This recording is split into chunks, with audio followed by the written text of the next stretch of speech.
ইউদাফিউ আনিল্লাযীনা আমানু ইন্নাল্লাহা লা ইউহিব্বু কুল্লা খাওয়ানিন কাফুর।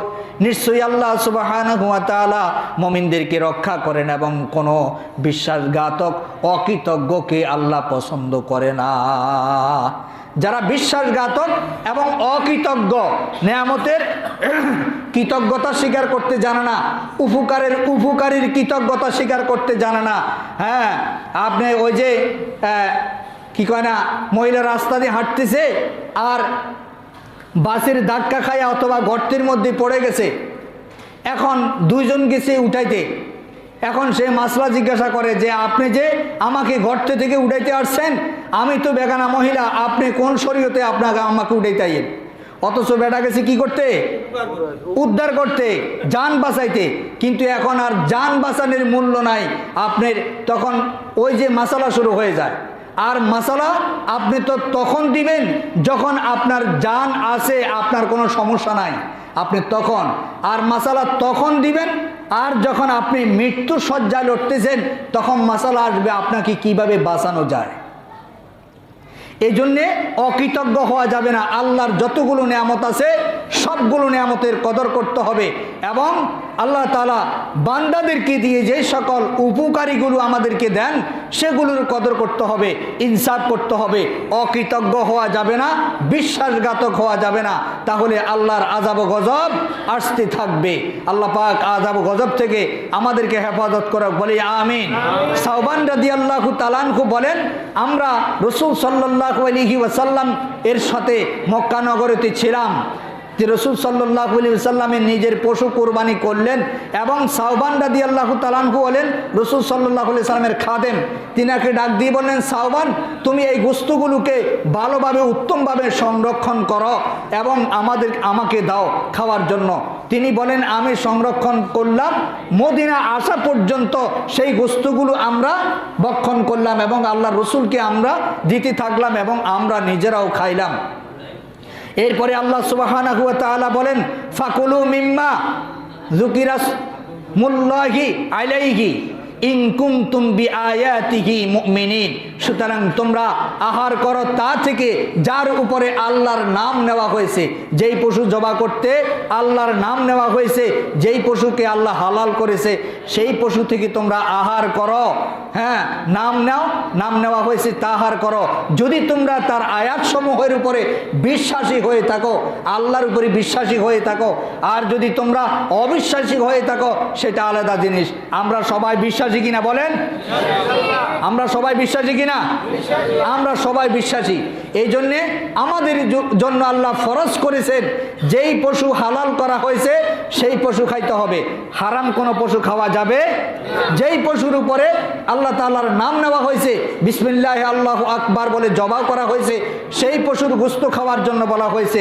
অন্য কোনো বাবার নামে, খাজার নামে, অন্য কোনো মানুষের নামে, দুনিয়ার কোনো মান্যতের কিচ্ছা কাহিনী যে কি কয় না মাজারের নামে জবাই করলে সেই পশুর গোশত খাওয়া মুসলমানের জন্য জায়েজ নাই। এরপরে আল্লাহ সুবহানাহু ওয়া তাআলা বলেন, অমিনাল আমালি আনআমি হামুলাতাও অফারসা কুলু মিম্মা রাযাকা হুকুমুল্লাহু ওয়ালা তাত্তাবিউ খুতুওয়াতিশ শাইতান ইন্নাহু লাকুম আদুউম মুবিন। আল্লাহ তাআলা সূরাতুল আনআমের 142 নম্বর আয়াতে কারিমার মধ্যে বলেন, আর চতুষ্পদ জন্তু থেকে কিছুকে সৃষ্টি করেছেন বোঝা বহন করার জন্য ক্ষুদ্র আকারে, তোমরা আর কিছু দেওয়া হয়েছে বড় আকারে। ক্ষুদ্র আর বড় উভয় মিলে তোমাদের উপকারের জন্য, তোমাদের কল্যাণের জন্য আল্লাহ তাআলা সৃষ্টি করেছেন, তোমরা যাতে করে আহার করতে পারো তা থেকে। যা আল্লাহ সুবহানাহু ওয়া তাআলা তোমাদেরকে রিজিক হিসাবে দিয়েছেন। এবং শয়তানের পদঙ্ক অনুসরণ করো না, নিশ্চয়ই সে তোমাদের প্রকাশ্য শত্রু এবং দুশ্মন। কোরবানির গরু জবাই করতে গেলেও শয়তানে অনেক রকম ওয়াসওয়াসা দেয়, কি দেয় না? দেয় যে আমার গরু কোরবানি হচ্ছে, সবাই একটু দেখো, আমার গরু কোরবানি হচ্ছে, কত দাম দিয়ে করছি, কেউ জিজ্ঞাসা করুক, এরকম মনে আসে না? এরকম মনে আসে, এটাও শয়তানের ওয়াসওয়াসা। আপনি বাজারের থেকে আসতেছেন, যদি কেউ জিজ্ঞাসা করে আপনি জবাব দিবেন, আর যদি কেউ জিজ্ঞাসা না করে তাইলে আপনার জবাব দেওয়ার প্রয়োজন নাই। মনে মনে এই কথা কোনো ধারণা করার প্রয়োজন নাই।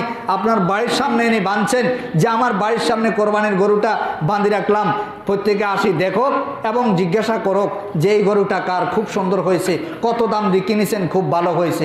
এরকম মনোভাব আসে কি আসে না? আনন্দ থাকবে, তবে এরকম কোনো মনোভাব দিয়ে আনন্দ যাতে ভিতরে না আসে, তাহলে আপনার কোরবানি হবে না। আর কোরবানি করবেন আল্লাহর জন্য, গোস্ত বিলাবেন আল্লাহর জন্য। কার জন্য? আল্লাহর জন্য। আপনি 3 ভাগ করা আপনার জন্য ওয়াজিব না, তবে 3 ভাগ করলে আপনার জন্য উত্তম। আপনি এতিম মিসকিন গরিবদেরকে দিতে হয়তো সুবিধা হবে, এই জন্যে 3 ভাগ আপনি করবেন। কিন্তু আপনি 3 ভাগ না করে যদি আপনি পুরা অর্ধেক বা 3 ভাগের 2 ভাগে যদি আল্লাহর রাস্তায় দিয়ে দেন, পুরো অংশ যদি আল্লাহর রাস্তায় দিয়ে দেন, তাতেও কোনো অসুবিধা নাই। এই জন্যে বলা হয়েছে আপনি নিজে খাবেন, এতিম মিসকিন গরিব দুঃখী যারা চায় তারা, যারা চায় না তারা, উভয়কে আপনি দিবেন এবং আত্মীয় স্বজনদেরকে, প্রতিবেশীদেরকে দিয়ে আপনি খাবেন। আর এরপরে আপনি নিজে যতটুকুন সম্ভব জমা করে রাখবেন। এমন ব্যক্তিও আছে আমাদের দেশে, এমনভাবে জমা করে রাখে, এক কোরবানির গোশত আর এক কোরবানি পর্যন্ত রাখে। এরকম লোক নাইনি? বহুত আছে, কিন্তু 1 টুকরা দিতে রাজি না। খবরদার, এরকম করা যাবে না, তাইলে আপনার প্রতিবেশীর হক নষ্ট করবেন। আর যাদের পক্ষে গরু দিয়ে সম্ভব তারা গরু দিয়ে দিবেন, যাদের পক্ষে ছাগল দিয়ে সম্ভব তারা ছাগল দিয়ে দিবেন। আপনি যদি শুধু ছাগল দিয়ে দেন, গরু দিয়ে না দেন, এতিম মিসকিনরা তো আপনার কাছে 1 টুকরা হক পাবে, কিন্তু আপনি সেটা দিতে পারলেন না। এই জন্য আপনি গরু দিয়ে দিবেন। এই খেয়াল থাকতে হবে আমি নিজেও খাবো এবং গরিব দুঃখীদেরকেও যাতে 2 টুকরা করে দিতে পারি।